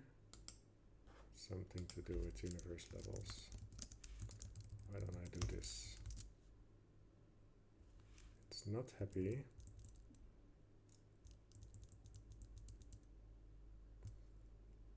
Oh, huh. We had to specify a. So this is an error that's sometimes come up. If you write a general function and you use a lot of implicit arguments, then if you just want to make a statement, this function is an equivalence, and you don't explicitly provide those arguments, then ACTA thinks, yeah, well, that's good and nice, but those implicit arguments, they can be anything, and there's no reason why they have to be the thing that that you assumed. Like, there's no reason why I had to put the a there. So ACTA doesn't. But that makes that sometimes give fairly complicated errors. Okay, so now that this is working, we stand a chance again with this. L1, L2. Yeah, it was probably that A that ACTA was unhappy about. Okay, this is looking good now. Good. Okay, so now we can go one step further.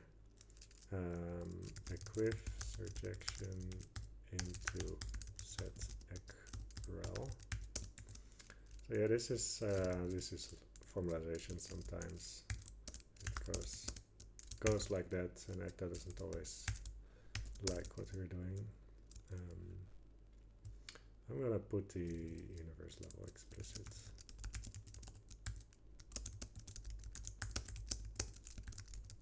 Oops, U and L1 to eqrel L1 to A is equivalent to surjection into set L1 L2 A. Just to finish it off for today, to have really the equivalence.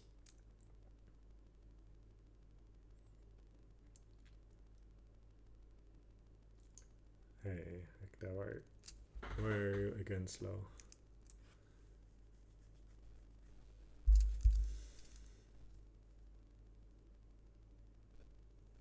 Okay, thank you so much for coming. Yeah, it's just really nice that you're here and asking questions.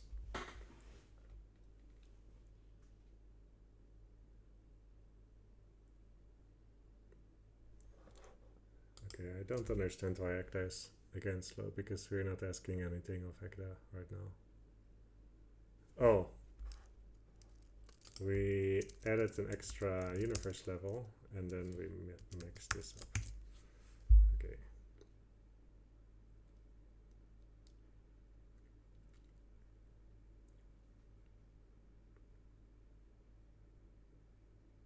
That's better.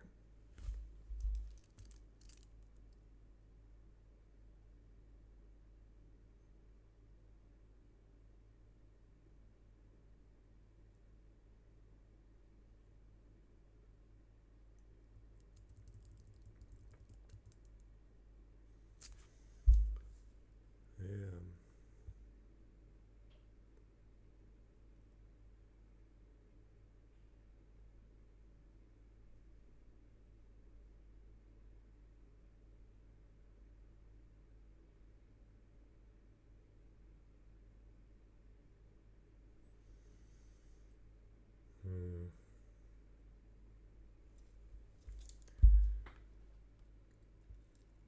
I don't know what ACTA is thinking about.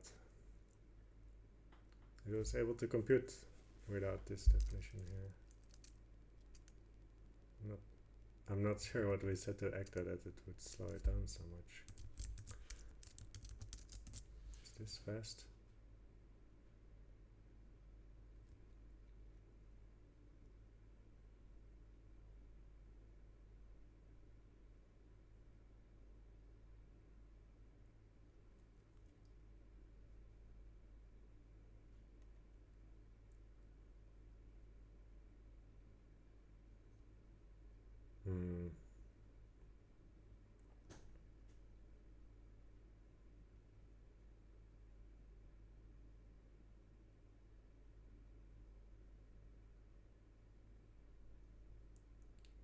this is slow too. I thought we computed with this.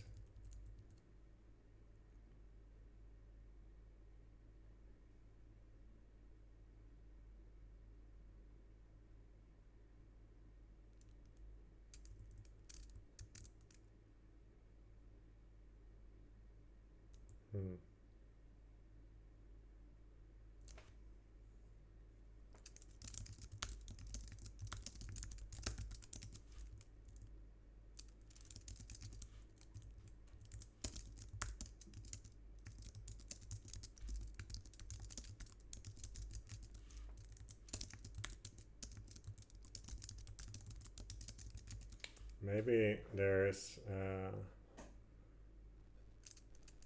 more than one solution, and that's why I cannot compute it.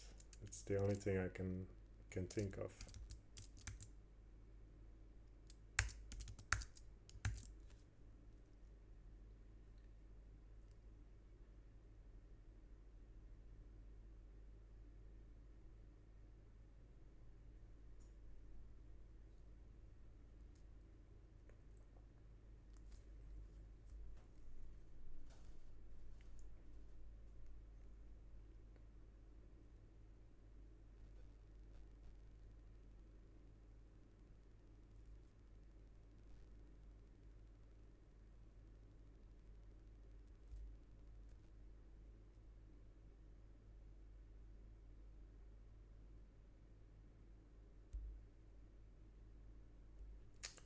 Right, there could actually be more than one solution.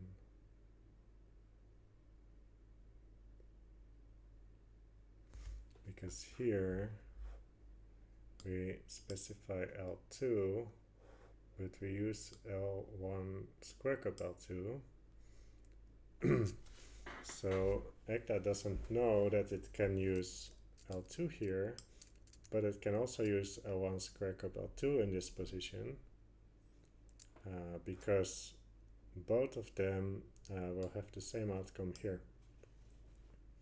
Because L1 square cup L2 is the same thing as L1 square cup L1 square cup L2. So there was a little problem there.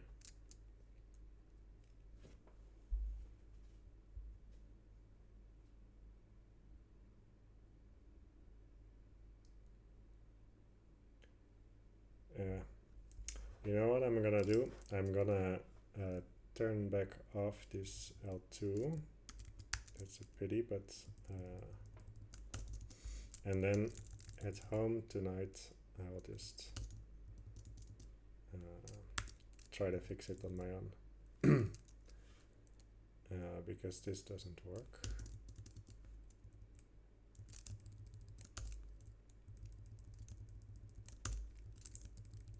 I don't want to keep waiting on ECTA the whole time.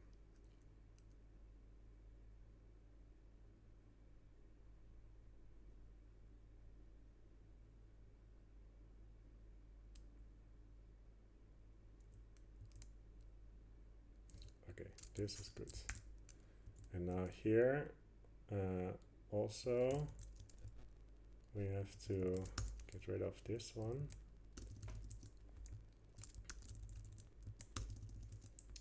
And then we can fix that later. So for now we say that if A is in universe L1, then equivalence relations in L1 are equivalent to surjective maps into a set in L1. That's what you're claiming. And I'm sure that we can do it with more general universe levels, but I have to find the right setup for that. Can't do it right now. So the underlying map is surjection into set eq_rel. And the fact that it's an equivalence is equiv surjection into set eq_rel. Okay, so yeah, we're done with what we set out to show. Let's just briefly go over this argument. so what we showed was that the type of equivalence relations into A is equivalent to the type of surjective maps into a set. The definition of this set is okay, it's this, but let's jump here. It's the type of all sets equipped with a surjective map from A into the underlying type of that set.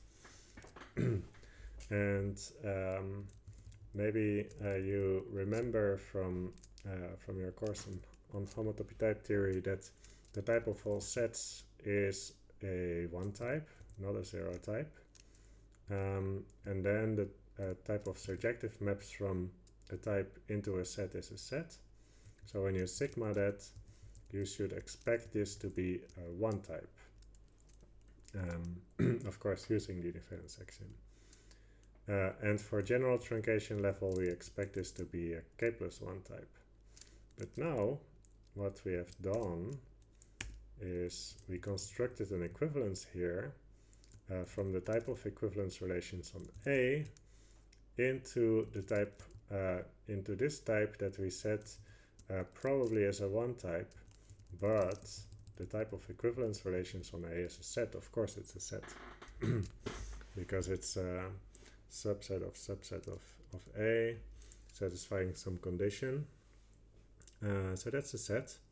And that also means that what we did in this hour was to show that this type here must be a set and not a one type. I mean, also a one type, but more than a one type. Cool. So yeah, that's it for me today. I will probably be back tomorrow around the same time. Probably around 3 or 4 in the afternoon in Europe, which is 9 or 10 in the morning in the United States. That's a convenient time for me to do this because I need to be in my office to stream. I can't do it at home. I don't have a good internet connection. So I cannot really stream later, so this is my time. Cool. So yeah, thank you so much. Thank you so much for coming, everybody. For all your great questions, and see you tomorrow. Bye bye.